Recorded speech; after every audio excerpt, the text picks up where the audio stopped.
Bonjour à tous, bienvenue à vous dans votre émission Ensemble c'est mieux sur France 3 Bretagne. Allez, on a la pêche ce matin, on va s'intéresser tout d'abord à l'ostéopathie animale. À quel type de pathologie cela s'applique-t-il? Est-ce une pratique légalement encadrée? Quels sont ses bienfaits? Eh bien, nous ferons le point avec Géraldine Delnest qui est vétérinaire ostéopathe à Béthon en Ille-et-Vilaine. Ce sera aussi l'occasion de nous pencher sur les droits des animaux qui ont beaucoup évolué et fort heureusement au fil du temps. Ce sera avec Maître Charlotte Laroure, avocate au barreau de Rennes. Le chanteur et écrivain Kali sera également sur notre plateau. Après Seuls les enfants savent aimer, son premier roman paru en 2018, eh bien, il n'a pas perdu de temps, il en sort déjà un deuxième. Cavale, ça veut dire s'échapper. Il nous fait le grand plaisir d'être avec nous ce matin.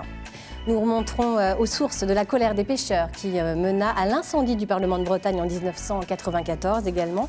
C'est l'archive INA qu'a choisi de nous présenter cette semaine Fabien Lostec, doctorant et chargé de cours en histoire à l'université de Rennes 2. Et puis enfin, nous retrouverons l'agenda culturel du week-end avec la jolie sélection de Sabine Marimurg. Voilà, vous savez presque tout. Il vous attend encore évidemment quelques surprises dans cette émission. On va tout de suite retrouver Catherine. Bonjour à tous d'abord sur ce plateau. Bonjour. Bonjour. Quel entrain. Bonjour Catherine. Oui, on a la pêche. On a la pêche. Alors l'ostéopathie animale ou animalière, tout à fait. Qu'est-ce que ça vous inspire, ma chère? Déjà, une immense source de déception puisqu'il n'y a pas de petits chiens et de petits chats de démonstration sur le plateau. Je pensais que vous alliez en emmener un. Oui, mais je m'attendais à ce qu'on ait ce matin. Donc voilà, parce que je ne sais pas si vous le savez peut-être pas, mais je suis un peu comme Elmira, là, le personnage de dessin animé. C'est dès qu'il y a des petits chiens, des petits chats, j'ai envie de leur faire des câlins. Câlins. C'est peut-être pour ça que vous avez emmené un avocat, d'ailleurs une avocate pour défendre la cause animale. Pour défendre les animaux. Et donc voilà, en gros, quand j'arrive, les animaux cavalent, ça veut dire s'échapper. Ouais. Donc, parce que parfois, quand même, il faut le dire, les animaux sont quand même parfois plus reposants que les humains. Hein. D'ailleurs, souvent. Je vous imagine, là, vous, non, pas vous, là, oui, vous, je vous connais comme si je vous avais fait. Il y en a qui doivent se dire quand même, dis donc, on aura tout vu, hein, l'ostéopathie animale. Ah, il y a des animaux qui sont mieux traités que les humains. Hein. Et c'est vrai. C'est pas faux, c'est tristement vrai. Mais le problème dans cette affirmation, c'est pas que les animaux soient bien soignés, hein, entre nous. Le problème, c'est que certains humains ne le sont pas aussi. Donc voilà, le problème, c'est que certains humains, on leur dit, tiens, vous pouvez crever la gueule ouverte, et on s'en fout. Mais donc ça, c'est pas un problème. Donc prenez soin de vous, si vous le pouvez. Prenez soin de ceux que vous aimez, d'ailleurs, que ce soit des bons hommes, des bonnes femmes ou des petits animaux. Et puis pendant ce temps-là, il y a des professionnels qui remettent leurs petits nounours et leurs petits mumusques et leurs petits moumoutes et tout pour qu'ils soient bien en forme et qu'on puisse leur faire des câlins. Voilà, c'est important. Toujours des petits câlins, c'est important. Donc voilà, c'est légal ? Oui, sans doute. Ok, voilà, très bien. Bon ça me rassure. On va quand même avoir des. On est en mode free hug ce matin, c'est ça ? Oui, des câlins, bon sang. Des câlins. Et c'est ensemble, c'est mieux. Hein. Ben voilà, c'est ensemble, c'est mieux, exactement. Allez, on va tout de suite voir justement ce qu'est l'ostéopathie animale. La réponse tout de suite en images. Soupe Excellence peut récupérer sa balle, elle saute et c'est la chute. Quand vous avez mal au dos, c'est direction l'ostéo, non? Eh bien, les animaux et les hommes, c'est kiff-kiff. Pour eux aussi, il y a l'ostéopathie animale qui fonctionne de la même manière. L'ostéo prend la papate de Rex le chien et soigne ses douleurs de façon douce, en utilisant seulement ses mains. On évite ainsi les traitements de cheval, enfin, je veux dire les fortes doses de médicaments, et on rend au corps ce qui lui appartient, à savoir sa capacité d'auto-guérison. Si la pratique existe depuis 1980, elle est reconnue seulement comme spécificité depuis 2011, avec un diplôme d'État. Maintenant, on peut devenir seulement ostéopathe animalier. Plus besoin donc d'être au four et au moulin en étant vétérinaire et ostéo. Pour nos amis les bêtes, c'est une sacrément bonne nouvelle, car que l'on soit cheval de course, bovin star du salon de l'agriculture ou encore gros chat paresseux, tous ont droit à leur massage. Et ça ne concerne pas uniquement leurs douleurs physiques. Si votre chien a des problèmes urinaires, si votre lapin a un coup de blues, ou si votre chèvre a des problèmes de fertilité, l'ostéopathe peut le prendre en charge. Même le stress ou la perte d'appétit, tout, on vous dit. Bon, évidemment, on oublie direct les blessures d'ordre chirurgical, mais ça, un bon ostéo vous le dira. Quand on sait qu'en France, il y a plus de 500 praticiens pour 60 millions d'animaux domestiques, et que près d'un Français sur deux a un animal de compagnie, on se dit que l'ostéopathie a de beaux jours devant elle. Oui, on a dû molester Catherine pour pas qu'elle fasse de câlin à la télé. C'était compliqué. Allez, bonjour. On va aller plus loin un petit peu, Géraldine Delnest, avec vous. Vous êtes vétérinaire ostéopathe, hein, c'est bien ça. C'est une spécialisation. Dites-nous tout. Alors, c'est un complément de formation. Spécialisation, c'est un terme qui est assez encadré, mais donc c'est un complément de formation pour les vétérinaires à la base. C'est combien d'années d'études en plus? Donc vétérinaire, c'est maintenant 7 ans d'études, et pour être ostéopathe après, c'est 3 ans en plus, validé par un diplôme interécole, on appelle le DIE d'ostéopathie vétérinaire. Qui se fait dans 3 écoles différentes. Voilà. Les écoles reconnues, c'est ça. Voilà, c'est important. Qu'est-ce qui vous a motivé à vous tourner vers l'ostéopathie animale? En fait, en tant que vétérinaire, on a 3 grandes possibilités pour soigner un animal, les médicaments, la chirurgie, l'alimentation. Et puis après, j'ai cherché une corde supplémentaire à mon arc. J'ai voulu, de manière plus naturelle, pouvoir aider les animaux dans certains dysfonctionnements qui ne pouvaient pas être gérés avec les médicaments, la chirurgie ou l'aliment, et donc apporter un plus à ma pratique de vétérinaire classique. Donc, vous avez une relation à l'animal différente dans ces moments-là quand vous pratiquez l'ostéopathie? Ah oui, là c'est vraiment une relation, on retrouve vraiment le lien qu'on a avec l'animal. Comme quand on est petite, on veut faire vétérinaire parce qu'on aime les animaux. Et puis finalement, quand on est vétérinaire, on se rend compte que parfois les animaux ont peur, ils n'aiment pas spécialement venir chez le vétérinaire comme les gens chez le dentiste, alors que nous, on aime les animaux. Et là, dans cette pratique, comme on passe beaucoup de temps avec l'animal, on a un toucher délicat, on lui fait pas mal, on retrouve vraiment un contact très très agréable avec l'animal et un lien qu'on aime finalement. Oui. On va tout de suite écouter, si vous le voulez bien, la question d'un téléspectateur, parce que dans cette émission, on nous pose des questions, hein, c'est votre émission, bien entendu, vous le savez. On écoute tout de suite et puis on vous laissera y répondre. C'est Clément qui nous a posé une question ce matin. Bonjour, je m'appelle Clément, j'habite sur l'Ida et je voulais savoir, parce que je suis propriétaire d'un petit chat, dans quel cas il fallait que j'aille voir l'ostéopathe animal, ou fallait-il que je passe d'abord par mon vétérinaire pour m'y rendre? Merci.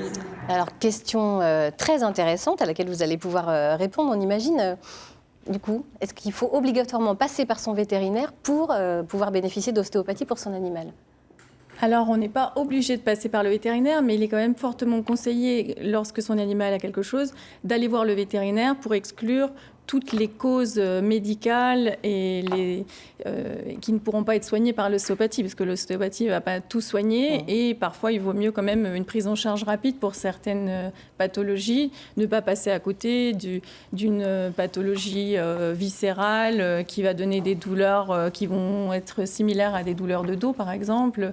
L'animal ne parle pas, donc il ne va pas pouvoir dire au propriétaire ce qui lui arrive, et on a l'impression d'un chien voussé qui a mal au dos, mais en fait il peut très bien présenter une pyroplasmose qui doit être prise en charge rapidement, quoi. Alors pyroplasmose, là vous rentrez dans j'ai dit pyroplasmose ou autre maladie métabolique qui doit être prise en charge rapidement par des médicaments et qui ne va pas être soignée par l'ostéopathie, mais qui peut mimer une boiterie ou une douleur de dos. Et donc il faut toujours faire un diagnostic d'exclusion vétérinaire, et l'ostéopathe animalier qui n'est pas vétérinaire va devoir différencier aussi ce qui est de son ressort ou ce qui ne l'est pas, et envoyer rapidement chez le vétérinaire si c'est pas de son ressort. Ouais. Oui, parce que vous faites bien la différence entre vétérinaire ostéopathe et ostéopathe animalier. La formation est différente du coup. La formation est différente parce que le vétérinaire va être vétérinaire et va faire une formation d'ostéopathie en plus. Ce que vous avez fait. Oui, et l'ostéopathe animalier sont des bacheliers qui vont faire 5 ans de formation et qui va être validée par une épreuve d'aptitude qui est gérée par les écoles vétérinaires. Donc en fait, normalement, c'est un acte réservé aux vétérinaires, l'ostéopathie, mais par dérogation, des personnes non vétérinaires, dans un cadre de loi bien précis, vont pouvoir exercer l'ostéopathie. Oui. Très bien. Est-ce que les animaux se laissent tous faire? Parce que vous disiez ça leur fait pas mal, mais est-ce qu'il y en a qui peuvent sortir les griffes, lever la babine, s'ils savent pas trop ce qui leur arrive là, d'être manipulés comme ça?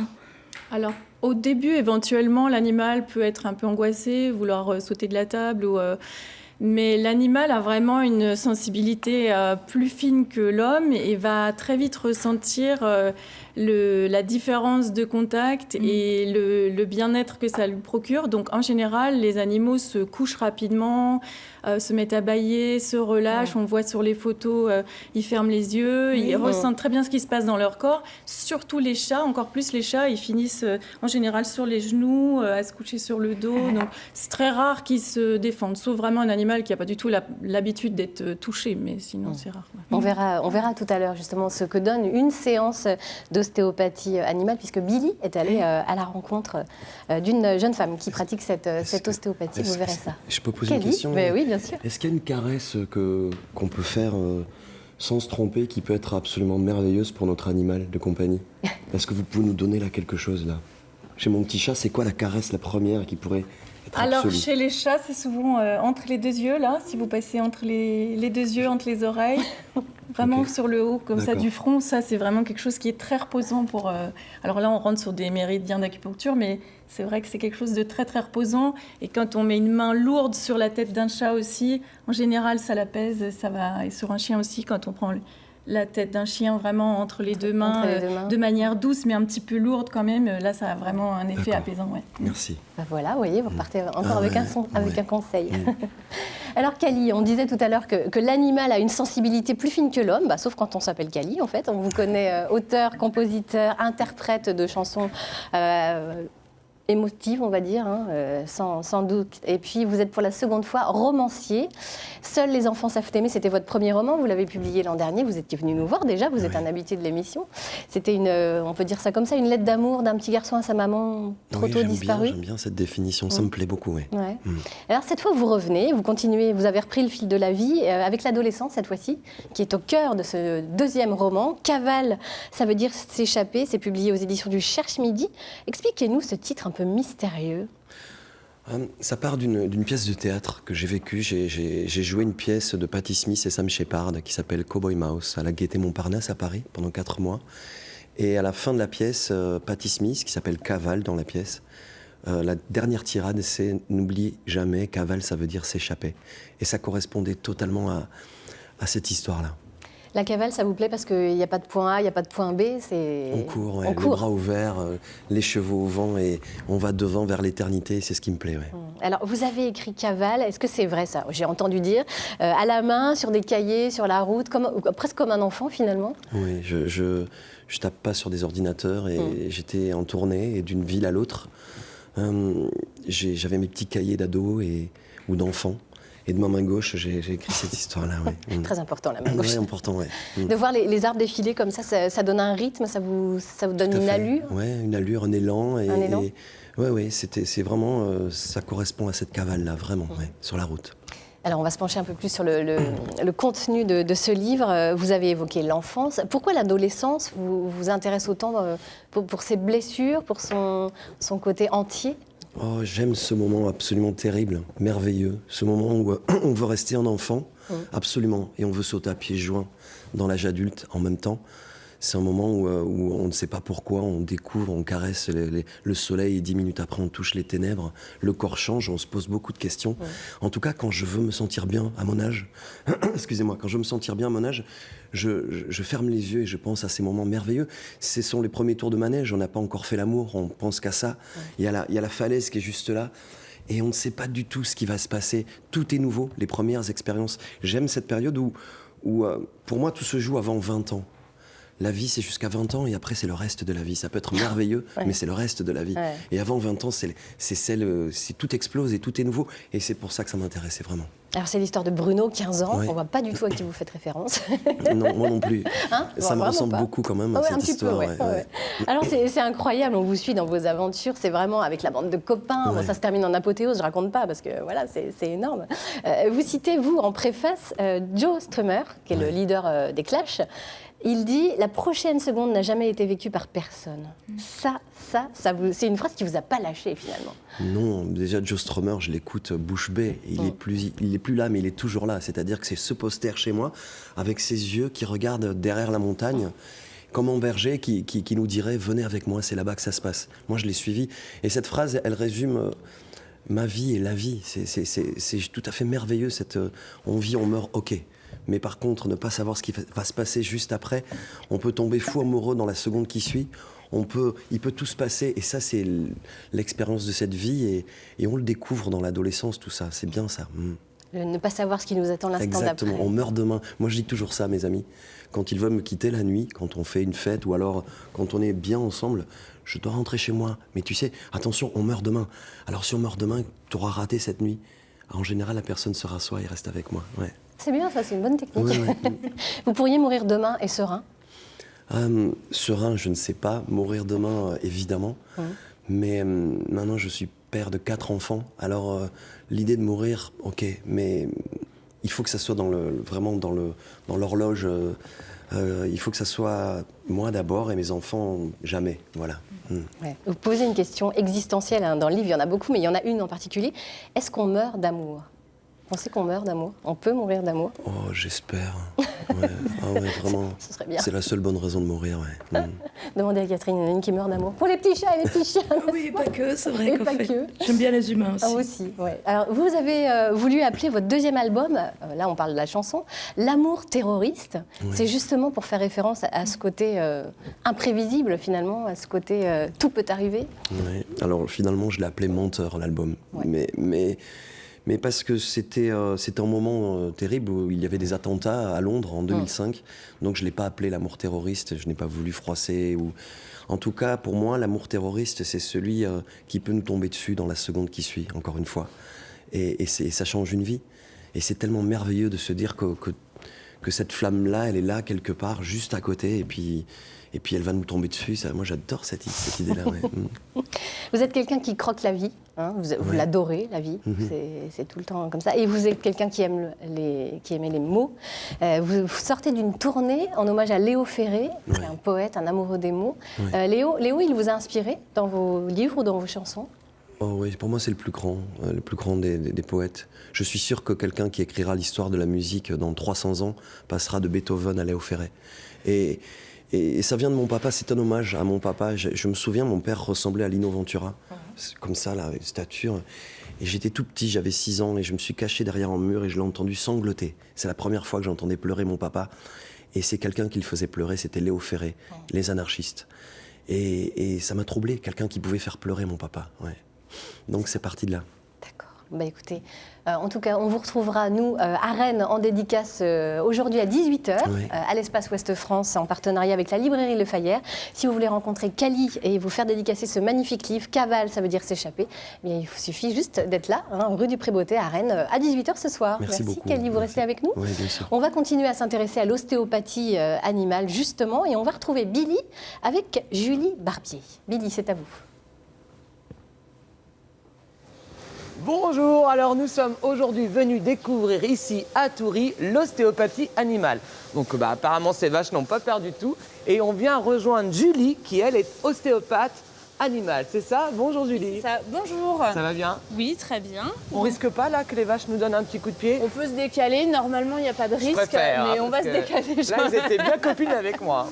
Voilà. Alors, donc tu es ostéopathe Alors, animal? je suis ostéopathe animalier, donc ça fait 11 ans que je suis installée. D'accord. Et donc je pratique en fait l'ostéopathie animale sur tout type d'animaux. Alors, j'ai une préférence pour les vaches, j'ai une clientèle très développée dans les vaches, mais après en fait je fais tout ce qui est chevaux, chiens, chats, cochons, hamsters, enfin voilà. Tout ce qui a 4 pattes. Alors, pas chien, les pulls, chat, pas je les comprends. poules, pas les humains. Mais les vaches, comment tu fais là pour t'en occuper? Parce que c'est énorme. Alors, Parce qu'elle te dit pas quand elle a mal. Comment vous faites non, là? alors en fait, souvent, ça va être l'éleveur qui va nous appeler suite à un problème. Donc souvent, c'est suite à une mise bas ou à une chaleur. Donc, parce qu'en fait, quand elles sont en chaleur, elles ont tendance à se chevaucher, donc elles se montent dessus. Ah oui, d'accord, ok. Donc elles ont tendance à se démettre un petit peu au niveau du dos et des choses comme ça. Mais alors du coup, comment tu fais? Parce que là, nous, sur notre dos, on fait comme ça. Et pour des grosses... Alors, je vais me mettre derrière comme ça. Sur l'autre bestiaux comme ça. Est-ce qu'on me voit bien? Du coup, en fait, on va faire exactement la même chose. C'est-à-dire que déjà, je vais d'abord passer la main pour voir en fait si j'ai des zones de chaleur, de tension, comme je ferais sur un chien ou sur un cheval. D'accord. Et en fait, après, je vais prendre chaque articulation séparément et lui demander en fait de voir les mouvements qu'elle est capable de faire. Pardon, mais je viens de me prendre un coup de queue. Et du coup, alors vas-y, explique-nous, pardon. Donc du coup, en fait, je vérifie que chaque articulation fonctionne. D'accord. Et donc par exemple, hop, là tu vois, ici on a un petit blocage, donc en fait on va pouvoir débloquer ça tout simplement parce que hop, si je viens lui de faire ça, hop, Ah là là, d'accord, Voilà. ah oui. C'est impressionnant. Ah ouais, Voilà. juste en lui appuyant comme ça tranquillement. juste en lui appuyant, et là du coup, hop, la vertèbre fonctionne en dessous. Ah oui, donc c'est Voilà. elle qui va faire C'est l'effort en fait, de... c'est elle qui fait l'effort. C'est pas moi qui travaille. On c'est elle. entend un bon gros pipi derrière. Donc là, c'est elle qui va venir... Ah oui, Voilà, c'est ça elle qui juste va venir déplacer faire comme l'effort. ça. C'est ça. Parce que sa vertèbre, En elle fait, vient, elle moi vient je, mets jusque-là, la alors. vertèbre, moi je mets la vertèbre dans la bonne position D'accord. et je lui demande, en contractant son muscle, de la manipuler toute seule. Ok. Mais là, on a bien senti J'utilise que... j'utilise jamais ma force sur les animaux, j'utilise leur force. D'accord, ok. Parce que quand je manipule un taureau d'une tonne, je peux pas utiliser ma Bah non, force. bien sûr, ah ouais. Voilà. Donc, Il y a voilà. elle aussi qui voudrait qu'on lui fasse une petite C'est ça. papouille. Ici, elles sont hyper très curieuses. gentilles, donc en C'est fait, que elles tu aiment les beaucoup. connais déjà? Tu es déjà venu plusieurs fois? Alors je viens assez souvent dans cet élevage-là, parce que du coup l'éleveur, donc on se connaît depuis longtemps, et du coup ça lui permet Bah, de doucement, voir oui. aussi, lui dès qu'il a une vache qui vient moins vite à la traite ou un truc comme ça, enfin voilà, il n'hésite pas à appeler pour voir du coup s'il y a quelque chose. Donc elle apparemment fait aussi l'ostéopathe Voilà. de temps en temps le week-end. Enfin, alors je vais essayer de retrouver une petite place. Là, Allez, alors ici. attention les filles, moi j'ai toujours peur au coup de pattes quoi. Alors il faut plus faire attention avec une vache qu'avec un cheval ou qu'avec un chien. Mais tout ce qui est par exemple chien et chat, le risque c'est plutôt les La morsures morsure, la griffure. ou la griffure. Donc après, voilà. Eh ben super, eh ben écoutez, je crois que ce matin on a bien appris que les petites vaches ici, elles n'avaient pas peur de l'humain et encore moins de l'ostéopathe. Exactement. Bon bah nous on va continuer à leur faire des petites papouilles, des petits massages et puis on vous souhaite une bonne journée. Merci beaucoup Julie. Merci, bonne journée. Alors, allez. Merci à tous les deux. Alors c'est un reportage vraiment intéressant parce qu'on voit que en fait vous faites travailler les animaux. Oui, ben on va demander à l'animal de collaborer et puis on va l'emmener lui-même dans la position qui va nous arranger pour débloquer le tissu qui est sous tension. Oui. Donc il y a une étroite collaboration entre l'ostéopathe et l'animal. Ah oui. Voilà. Est-ce qu'il y a des animaux sur lesquels ça s'applique plus particulièrement? Est-ce qu'il y a des milieux Alors l'ostéopathie sur les animaux en France a commencé dans les années 75-80 avec le docteur Gignot et Lison qui travaillaient surtout sur les chevaux. Donc ça s'est d'abord développé sur les chevaux. C'est vrai que maintenant, tous les gens qui sont dans les centres équestres ont déjà vu passer l'ostéopathe qui manipule régulièrement les chevaux parce que comme ils sont soumis à la contrainte du cavalier qui est dessus, ils ont souvent des dysfonctions au niveau du dos qui peuvent être améliorées par le travail de l'ostéopathe, oui. Et puis après, petit à petit, après, ça s'est décliné sur les petits animaux les aussi. petits animaux? Ouais. En parlant d'animaux, on parlait du Big Bang de l'adolescence tout à l'heure avec Ali. Est-ce que chez un ado aussi ça marche ça pour les apaiser? Comme ça, hop, appuyer, non? Ça peut? On peut essayer à la On peut maison. peut-être essayer, C'est faut légal, voir. oui, c'est légal. Faudrait essayer. Ça s'applique à quel type de pathologie plus particulièrement? On a beaucoup parlé d'articulation. Est-ce qu'il y a d'autres applications pour l'ostéopathie? Alors, on en voit beaucoup pour des problèmes locomoteurs, parce que c'est vrai que tout ce qui est musculaire, tendineux, articulaire, évidemment, sont des indications principales. Par contre, on utilise aussi l'ostéopathie sur tout ce qui est tension viscérale. On peut avoir des tensions au niveau du diaphragme, des muscles internes, des fascias internes, de tout ce qui enveloppe les viscères qui peuvent après gêner le fonctionnement des viscères, des organes aussi. Donc en fait, la maladie commence quand les capacités d'auto-guérison de l'organisme sont épuisées. Et donc avec l'ostéopathie, on va travailler en amont pour dénouer les petits blocages qui vont après peut-être provoquer des pathologies plus graves. Donc c'est aussi une médecine préventive. Ouais, ça, c'est donc intéressant, rétablir ouais. l'équilibre global du corps va permettre que l'animal ne soit moins malade ou soit moins gêné dans sa locomotion après. En post-opératoire également ou Oui, en post-opératoire. pour soigner parce les que- cicatrices peut-être? Ah oui, parce que même si après on a une rupture de ligament croisé, par exemple, comme ça arrive chez l'homme aussi, une fois qu'on ouvre, qu'on coupe dans les tissus, quand ça se referme après, on a toujours, on sait tous, une cicatrisation qui qui n'est pas de la même qualité que le tissu qu'on avait avant. Donc il y a une rétraction de tissu qui se fait, qui peut être après un point de fixation qui va engendrer après des tensions sur tout le reste de l'organisme. En fait, on compare parfois le corps à une nappe. Si on tire sur un coin de la nappe comme ça, on va avoir un pli qui va se faire partout sur le reste de la nappe. Et peut-être que la douleur va se situer à un coin, mais en fait, le point de départ du problème va être à l'autre côté. C'est pour ça que l'ostéopathe va pas toujours commencer par toucher l'endroit qui fait mal sur l'animal et que l'animal va accepter de toucher aussi parce que finalement, on lui touche pas là où il a mal. Effectivement. Est-ce que c'est une pratique, Géraldine, encadrée par la loi, l'ostéopathie animale ? Oui. Donc, l'ostéopathie, c'est un acte réservé aux vétérinaires qui vont faire, donc, comme j'avais dit tout à l'heure, une formation pour apprendre l'ostéopathie.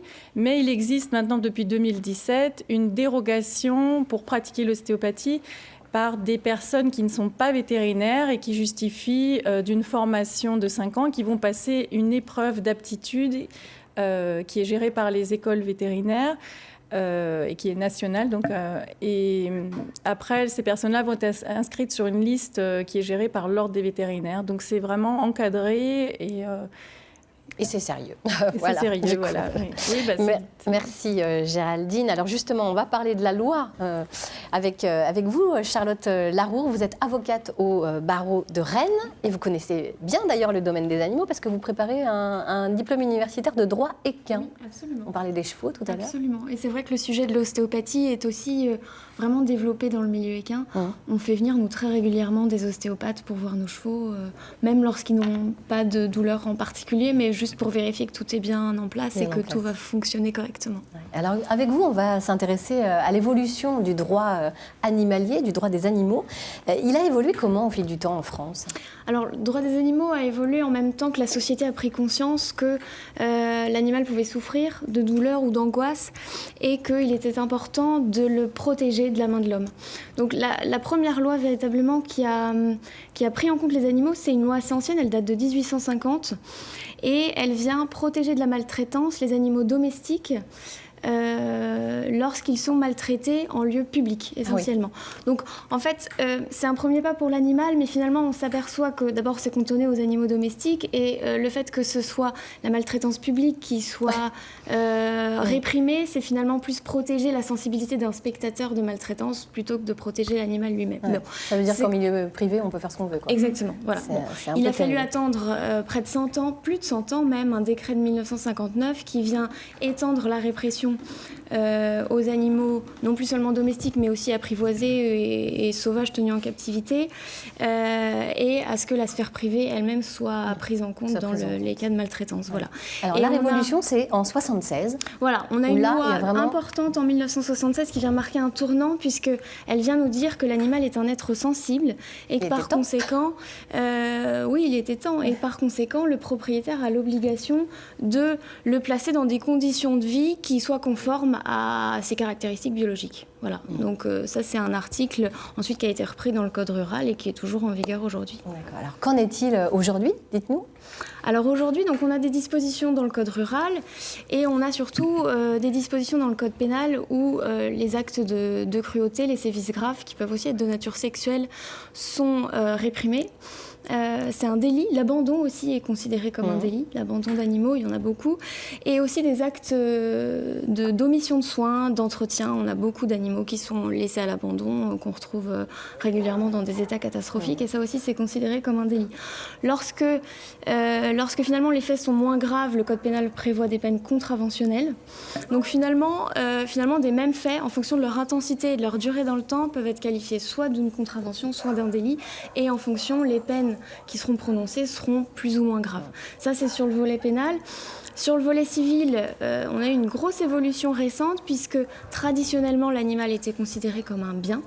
On a d'un côté, dans le Code civil, d'un côté les personnes, de l'autre côté les biens, et donc tout ce qui n'est pas une personne était un bien. Donc l'animal était considéré comme un bien.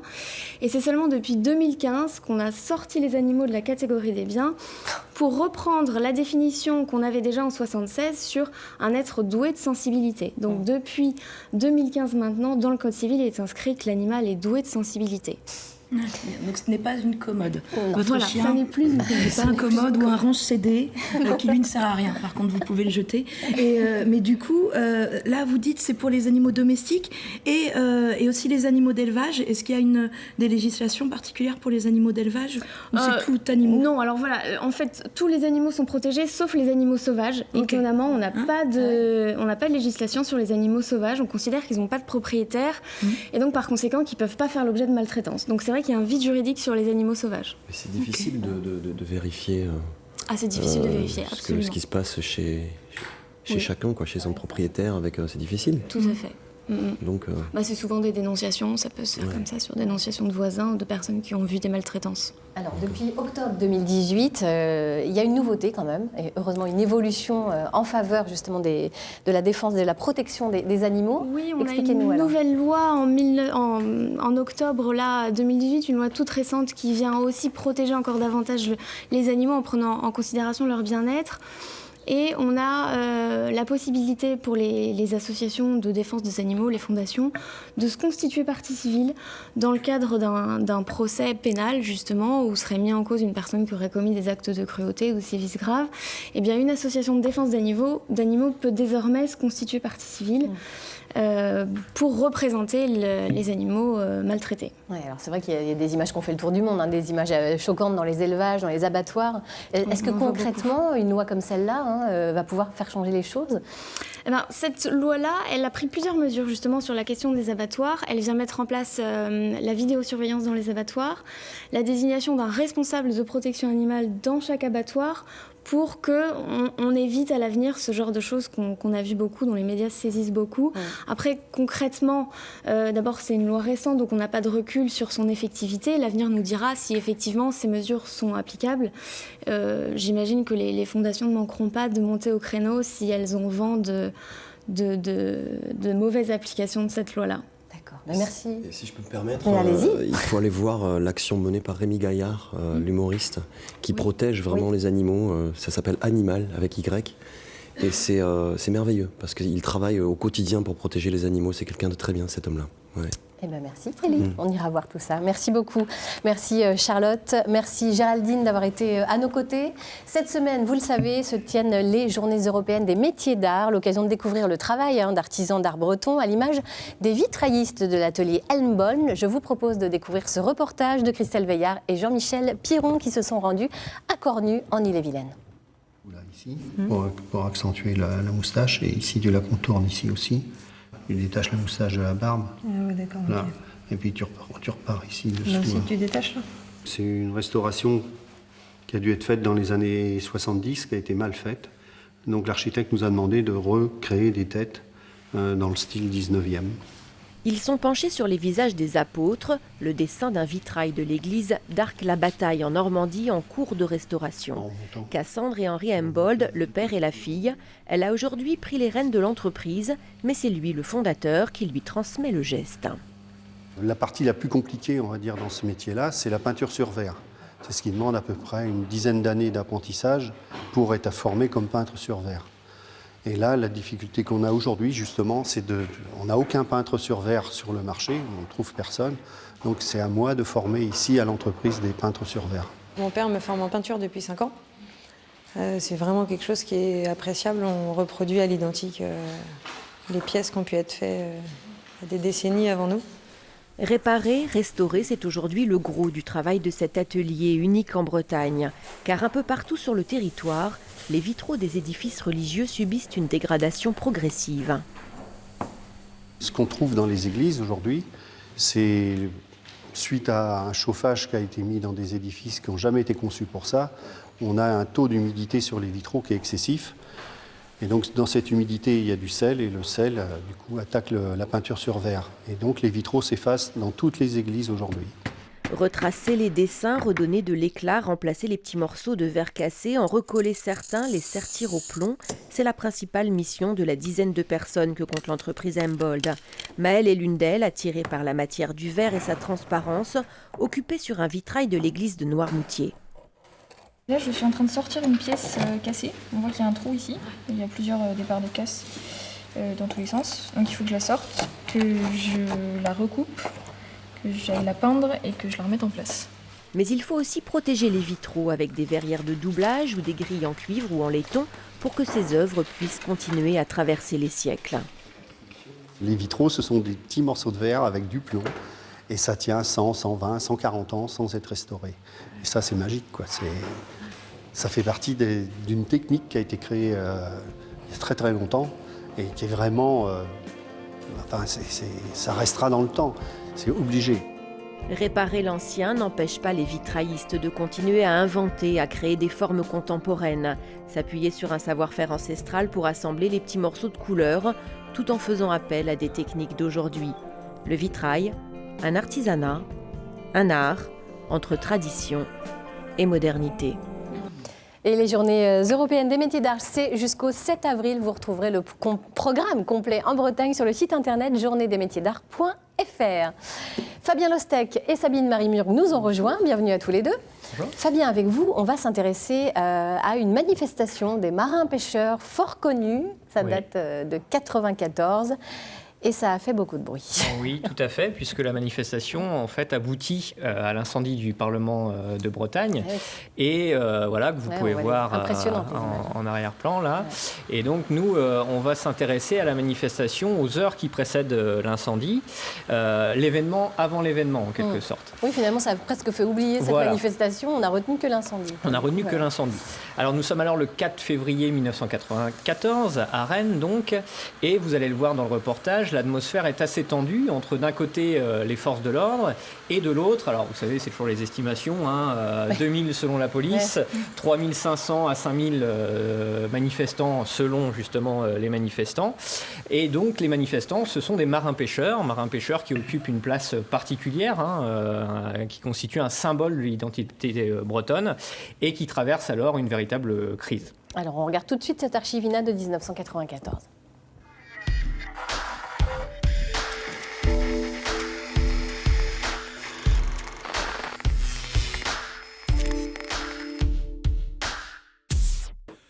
Aujourd'hui, plus que les autres jours encore, les bateaux sont restés à quai dans les ports bretons, des ports morts, comme à Loctudy, dans le Finistère, vous le voyez sur ces images, puisque tous les pêcheurs et leurs familles étaient à Rennes pour la manifestation. 5000 pêcheurs, donc, dans les rues de Rennes, dès 9h ce matin. La journée a commencé calmement devant le Conseil régional. Les premiers incidents ont éclaté au moment où Jean Puech, le ministre de la Pêche, recevait une délégation de pêcheurs. Le face-à-face manifestant-force de l'ordre a duré plus de 3 heures, bilan, plus de 70 blessés. Éric Piolet, Raymond Boudet. Dès ce matin, 5000 pêcheurs investissent le centre-ville de Rennes. Objectif, les abords du conseil régional où est reçu Édouard Balladur. Parmi les manifestants, une colère sourde s'exprime déjà. J'espère qu'on aura quelque chose parce qu'autrement on n'a plus rien à perdre. De toute façon, alors que le gouvernement nous dise ou vous crevez ou vous survivez. Un périmètre de protection formé de barrages de CRS empêche les marins d'accéder près des bâtiments publics. Mais très rapidement, des affrontements ont lieu dans les rues. Au lancer de fusées de détresse et au tir de projectiles des jeunes pêcheurs répondent les charges de CRS et les gaz lacrymogènes. Premier blessé chez les CRS et les manifestants. Le comité de survie sort de la rencontre avec le Premier ministre pour modérer ses troupes. Les gars, arrêtez, on va vous parler. Arrêtez de tirer pendant quelques temps là. On va vous parler là. Il faudrait peut-être que les CRS arrêtent également. C'est pas tout qu'on calme nos troupes. Appel sans effet. Toute l'après-midi, la tension monte. Barricades, actions de groupes isolés dont l'un s'en prend au maire et député socialiste de la ville, frappés par des gourdins. Ambulances et pompiers interviennent pour secourir les blessés et maîtriser quelques débuts d'incendie. Seule trêve vers 15h quand le comité de survie annonce les résultats de sa négociation avec le gouvernement. Mais la base ne veut rien entendre. L'année dernière, on a eu, soi-disant, tant et tant de millions. On les a eu quand? Un an après. Et on n'a rien eu du tout. On n'a rien du tout. C'est une onde. On continue, ils sont là, on entend la gueule, et après c'est tout. Désespoir des marins et escalade de la violence en fin de journée. Les gendarmes mobiles engagent une opération nettoyage dans le centre pour disperser les derniers groupes d'irréductibles auxquels se sont joints des casseurs. Commerçants et habitants se réfugient dans leurs appartements. Dans Rennes désertée, on assiste à des scènes plus violentes qu'en mai 68. Une colère qui résonne étrangement aujourd'hui, hein, Fabien. Oui, alors la crise qui est celle des marins-pêcheurs, en fait, il faut la resituer dans le temps long. Hein, c'est-à-dire que les marins-pêcheurs, c'est un secteur qui est en crise depuis la Seconde Guerre mondiale, en fait. Mais en 1994, il y a plusieurs facteurs qui se conjuguent pour faire exploser cette crise. Alors, notamment, la pêche est mauvaise en raison de la surpêche internationale qui dévaste les fonds marins et se conjugue à l'effondrement des prix. Et du coup, bien évidemment, c'est un manque à gagner énorme pour les marins-pêcheurs, mais dans le même temps, ces marins-pêcheurs se sont endettés pour faire construire des bateaux capables justement de faire face à la concurrence internationale. Donc évidemment, là, il y a plein de facteurs qui expliquent leur mécontentement. Et plus largement, cette crise des marins-pêcheurs est à resituer dans un certain malaise breton de l'époque, notamment une région où les revenus sont beaucoup plus faibles que dans les autres régions françaises. Ouais, alors c'est dans ce contexte très très tendu que s'inscrit cette manifestation du 4 février 1994 qui dégénère clairement. On l'a vu. Clairement. Alors il faut rappeler que les marins-pêcheurs sont en grève depuis le 27 janvier 1994 et que quelques jours avant, ils ont saccagé les halles de Rungis. Pourquoi ils choisissent le 4 février à Rennes ? Parce que ce jour-là, Édouard Balladur est dans la capitale bretonne pour signer un contrat de plan avec la région, un contrat qui traite de l'aménagement du territoire, du développement économique de la Bretagne. Donc ils sont bien décidés à se faire entendre auprès du Premier ministre et à lui réclamer des mesures d'urgence. Alors, dans la matinée, tout se passe relativement calmement. Édouard Balladur est reçu à l'hôtel de ville de Rennes et, ironie de l'histoire, Edmond Hervé, le maire de l'époque, lui remet une représentation du Parlement.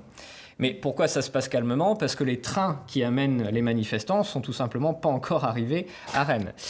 Donc tout se gâte dans le début d'après-midi quand Édouard Balladur en fait se rend au conseil régional où il reçoit une délégation de marins-pêcheurs, mais on le voit dans le reportage, l'ambiance est déjà très très tendue à l'extérieur, notamment car les forces de l'ordre ont reçu l'ordre de boucler le périmètre autour du conseil régional. Alors la délégation, et on le voit bien encore ici dans le reportage, est complètement dépassée par la base, parce que cette base, eh bien, elle a le souvenir des luttes passées qui ont souvent été très douloureuses et surtout qui ont été perdus. Et dans l'après-midi, eh bien, vous le disiez, Laurence, la manifestation dégénère clairement en émeute. Comme souvent dans ce genre de situation, et toute ressemblance avec des événements récents est peut-être à proscrire, mais en tout cas, on peut faire le parallèle. Des casseurs viennent se joindre aux marins-pêcheurs, des vitres sont brisées, des boulons sont jetés sur les CRS, des pavés également, et les CRS répliquent à coups de gaz lacrymogène. Alors en fin de journée, le bilan est lourd, hein. On fait le compte de plus de 80 blessés, dont plus de 50 chez les forces de l'ordre. Et alors finalement, on va retenir de cet événement, finalement, cet incendie du Parlement de Bretagne qui interviendra dans la soirée. Voilà, la nuit. alors il démarre en fait, c'est des fusées de détresse lancées par des manifestants qui vont donc toucher les combles de ce Parlement, un bâtiment qui date, on le rappelle, du XVIIe siècle et qui est alors le siège de la Cour d'appel. Alors le feu couvre pendant plusieurs heures et l'alerte en quelque sorte va être donnée seulement à minuit et demi. Alors non pas par le gardien du Parlement qui avait désactivé l'alarme sous prétexte qu'elle se mettait à sonner sans raison depuis plusieurs jours, mais par des riverains. Alors l'incendie, on le voit, les flammes atteignent parfois 30 mètres de haut et il y a 180 pompiers qui sont mobilisés pour essayer de le maîtriser. Alors c'est chose faite à l'aube en réalité. Et on le voit, la majorité du bâtiment est en fait détruite. Alors pour finir, on pourrait faire 3 lectures de cet événement. Une première lecture politique tout d'abord, puisque le nouveau préfet, c'était un nouveau préfet à l'époque qui avait été nommé, a jugé utile de seulement assurer la protection d'Édouard Balladur et du conseil régional, laissant le reste du centre-ville complètement à découvert, si vous me permettez l'expression. Ce qui explique que le maire de l'époque, Edmond Hervé, lui-même était molesté par des éléments à contrôler en se rendant du conseil régional à la mairie. Une lecture un peu plus sociale et symbolique en montrant en fait une manifestation qui montre les relations tendues finalement de Rennes et du reste de la province. Alors il ne s'agit pas de dire que les manifestants sont venus bien sûr pour saccager la ville, mais en tout cas de dire qu'ils ont peut-être senti un sentiment d'isolement dans cette ville qui ne représente rien pour eux, une ville administrative qui est une ville de droit qui ne représente rien pour les marins-pêcheurs. Et ensuite, une lecture un peu plus culturelle dont témoigne le choc qu'ont véritablement ressenti les Bretons à la vue de cet incendie. Et ces Bretons qui vont se mobiliser en masse et faire des dons en masse pour justement participer à la restauration du Parlement. Et on peut dire que c'est véritablement à cette époque-là que le Parlement de Bretagne est passé d'un bâtiment à un monument, véritable lieu de mémoire pour les Bretons. Ouais. Il suffit d'ailleurs de voir le succès que rencontre le Parlement à chaque journée du patrimoine. Effectivement, ouais. C'est un véritable symbole en Bretagne. Merci Fabien pour cet éclairage historique. Merci beaucoup.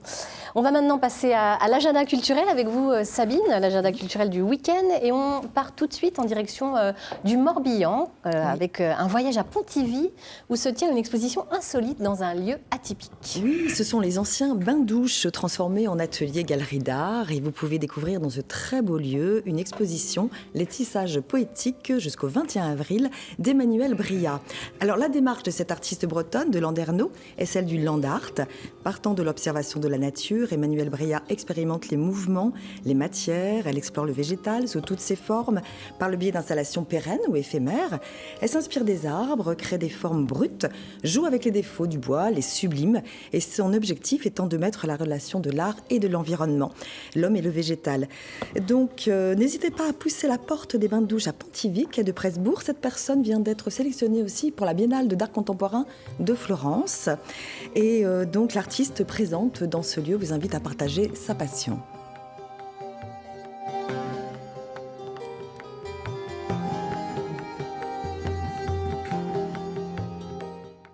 Très joli, très poétique. Allez, un autre lieu où la création bouillonne, qui est en Ille-et-Vilaine. Oui, un lieu poétique aussi, c'est au bout du Plongeoir, une association installée dans le domaine de Tizé, à Torigné-Fouillard, un lieu de fabrique d'art, donc de laboratoire d'idées, où des artistes et des chercheurs mènent et partagent leur exploration. Et à ce propos, voici un joli trio musical, le trio Siloma, qui sort tout juste sa dernière création suite à 2 résidences sur ce lieu. Et c'est la chanteuse Mélanie Panager qui a créé ce trio. Elle propose une belle rencontre entre deux univers, celui des chants du monde, longuement exploré par la chanteuse, et de l'improvisation libre plus expérimentale. Pour vous donner une petite idée, voici un extrait.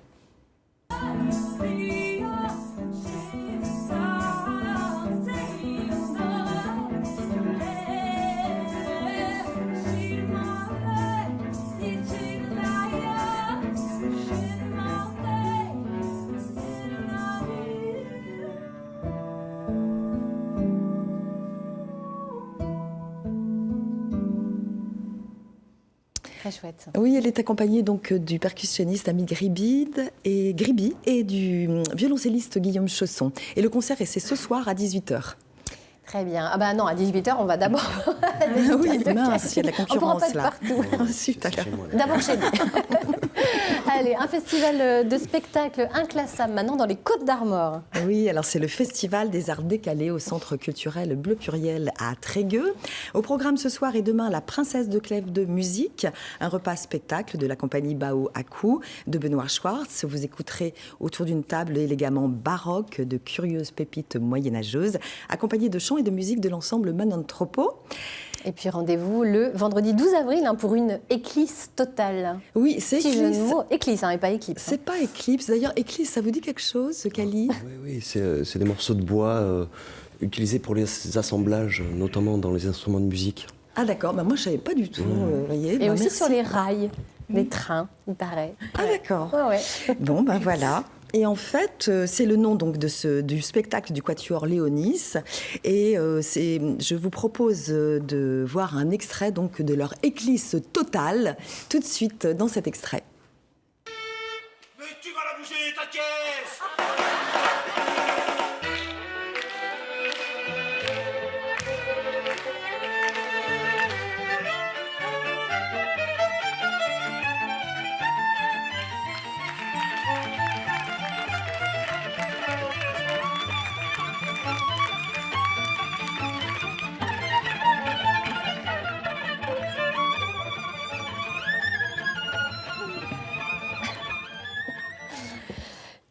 Et ben voilà, et on termine avec un autre festival incontournable dans le Finistère cette fois. Oui, alors c'est le festival Panorama à Morlaix, lancement donc le 12 avril de la 22e édition. Alors le temps d'un week-end, Panorama place Morlaix au sommet de la planète électro, vue imprenable sur les tendances internationales de la musique électronique. La crème de la techno est attendue, à commencer par le parrain du genre, l'allemand Sven Vath. On retrouvera à ses côtés Deborah De Lucia, Hilario Alicante ou encore Monica Cruz. Et aussi la trance était à l'honneur avec le duo de superstars israélienne Vini Vici. Et ben voilà. Voilà, une sacrée Merci. programmation. Donc ça se passe du 12 au 14 avril. À Morlaix. Merci. Et merci d'être venu en raccord avec le thème de la C'est ça, journée. c'est... Protection animale. Je voudrais un petit verre. Ah oui. Bon, voilà. Kali, vous avez fait votre choix dans cette sélection culturelle. Bon, alors pas l'événement qui a lieu ce soir à 18h, parce que vous êtes un tout petit peu occupé. Non. Allez voir la musique, c'est bien la musique. Ouais, ouais. Vous êtes beau joueur. Ouais. Vous le dédiez à qui, ce livre, d'ailleurs, Kali? Je le dédie à toutes les personnes qui veulent revivre leur adolescence et se dire, moi aussi j'ai vécu des choses incroyables, mais surtout aux enfants, en fait, aux mômes, qui passent ce moment douloureux, surprenant, étonnant, flamboyant, et les rassurer un petit peu. Parce que moi j'ai vécu une adolescence un petit peu c'était l'insouciance totale, et aujourd'hui il y a quand même ce climat anxiogène avec tout ce qui se passe. Alors je le dédie aux mômes et leur dire que leur vie elle est à eux, elle sera belle, quoi qu'il arrive, et il faut vivre ce moment-là qui est extraordinaire, sans peur. Et ben voilà, et ben c'est sur ce joli message positif qu'on va se quitter. Merci beaucoup, Merci. Kali, d'avoir été à nos côtés. Merci Fabien, merci Sabine, et merci beaucoup Catherine. On va vous lancer un petit appel à témoins. Dites-nous tout. Si vous pratiquez le yoga depuis de nombreuses années, eh bien quel bienfait cela vous apporte-t-il? Venez nous raconter en plateau. Vous pouvez nous contacter sur la page Facebook de France 3 Bretagne. Sinon, vous nous envoyez un petit mail à l'adresse qui s'affiche, ecm.bretagne@francetv.fr, ou bien vous nous passez un petit coup de fil sur le numéro également qui s'affiche sur votre écran. Voilà. Merci à tous d'avoir été avec nous. On se retrouve demain, vendredi à 10h50. Nous nous intéresserons, aux boutures, parce que c'est le printemps. Ça ne se voit pas encore tout à fait, mais ça va arriver. On vous souhaite une magnifique journée sur France 3 Bretagne. Tout de suite, place à votre journal régional. Kenavo, mais oui, on l'a dit comme ça aussi.